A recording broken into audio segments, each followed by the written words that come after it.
Science ہمیں علم حاصل کرنا ضرور سکھاتی ہے، لیکن یہ نہیں بتاتی کہ علم کا استعمال کیسے کرنا ہے۔ یہ انسان پر محض ہے کہ وہ علم کا نسبتاً استعمال کرے یا منفی۔ مثال کے طور پر کمپیوٹر اور انٹرنیٹ کی مدد سے ہم دنیا بھر کی معلومات حاصل کر سکتے ہیں، لیکن اس معلومات کا استعمال ہم کس طرح کریں گے یہ فیصلہ کمپیوٹر نہیں کر سکتا، یہ فیصلہ ہمیں خود کرنا ہوگا۔ کمپیوٹر کی مدد سے ہم پیچیدہ سوالات کو تیزی سے حل کر سکتے ہیں، لیکن اس کے باوجود کمپیوٹر انسان کی طرح سوچنے سے قاصر ہے۔ سائنس ہمارے ارد گرد ہونے والے واقعات کی وضاحت کرتی ہے، لیکن ان واقعات کو رقو پذیر ہونے سے نہیں روک سکتی۔ مثلا ہم جانتے ہیں کہ زلزلے آتے ہیں۔ سائنسی علوم کی مدد سے ہم ایسی عمارتیں تعمیر کر سکتے ہیں جو زلزلے کے جھٹکے کسی حد تک برداشت کر سکیں تاکہ نقصان کو کم سے کم کیا جا سکے، لیکن سائنس زلزلے آنے کو نہیں روک سکتی۔ آخر زلزلہ کس وجہ سے آتا ہے؟ ہماری زمین کی اوپری سطح کرسٹ مختلف ٹکڑوں سے مل کر بنی ہے جنہیں پلیٹس کہتے ہیں۔ زمین کی پلیٹوں کے آپس میں ٹکرانے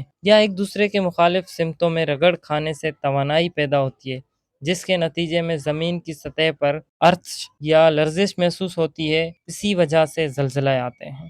زلزلے کے دوران احتیاط کی جانے والی احتیاطی تدابیر۔ زلزلے کے وقت اگر عمارت سے باہر نکلنے کے لیے زیادہ فاصلہ طے کرنا پڑے تو بہتر ہے کہ عمارت کے اندر ہی کسی محفوظ جگہ پر آ جائیں تاکہ آپ گرتی ہوئی چیزوں سے اپنے آپ کو بچا سکیں۔ کسی مضبوط میز، کرسی یا صوفے کے برابر میں نیچے فرش پر بیٹھ جائیں۔ اگر آپ عمارت کے اندر ہیں تو کھڑکیوں سے دور رہیں کیونکہ زلزلے کے دوران کھڑکیوں کے شیشے ٹوٹ کر آپ پر آ سکتے ہیں۔ اگر آپ عمارت سے باہر ہیں تو کوشش کریں کہ آپ کسی درخت، عمارت یا بجلی کے کھمبے وغیرہ سے دور ہوں اور نیچے بیٹھ جائیں۔ اگر آپ پہاڑی علاقے میں ہیں تو پہاڑی پر سے گرتے ہوئے زمینی تودوں سے اپنے آپ کو بچائیں۔ زلزلے کے بعد احتیاط کی جانے والی احتیاطی تدابیر۔ سب سے پہلے اپنے آپ کو دیکھیں کہ آپ کو کوئی زخم تو نہیں آیا۔ اگر کوئی شخص بہت زیادہ زخمی ہے تو اسے اپنی جگہ سے ہلانے کی کوشش نہ کریں۔ اگر کسی جگہ تھوڑی سی آگ لگی ہو تو پہلے اسے بجھانے کی کوشش کی جائے تاکہ آگ